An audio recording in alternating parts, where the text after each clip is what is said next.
Hi everyone. After taking on addition last time, today, substitution. There's three types of substitution that we're going to be responsible for, and they all have certain things in common. They all have two reactants and two products, and all of the organic chemicals that are involved are saturated.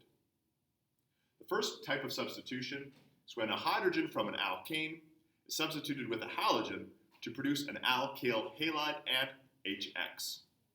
The example has the alkane, propane, reacting with the halogen, Br2.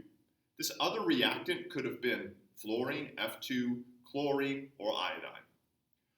We have the option of choosing any hydrogen for our substitution. I chose the bottom right. It's going to switch places with one of the bromine atoms. There it is. The hydrogen became a bromine. The hydrogen that is removed from the alkane combines with the remaining halogen atom to produce our HX, in this case, HBr. The second kind of substitution is when an alcohol reacts with HX, and the hydroxyl from the alcohol is substituted with the halogen to produce an alkyl halide and water.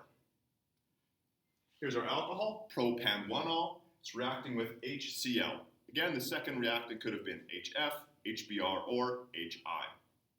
In contrast with the first type of substitution, where I had the option of choosing any one of the hydrogens, the second variety is much more specific.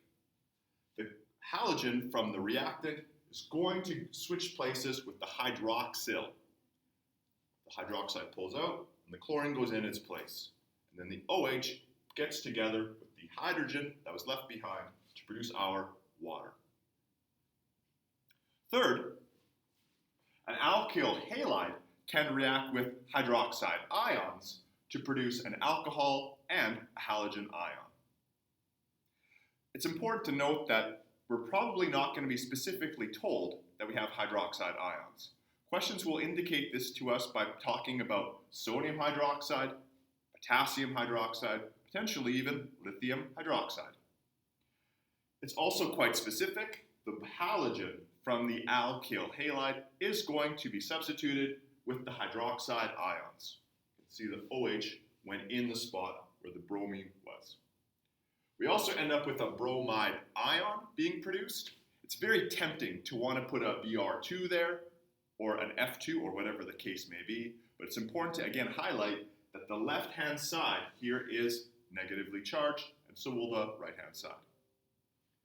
Looking back at all three, again, let's notice we have two reactants and two products. That's an important contrast with addition, which only had one product chemical.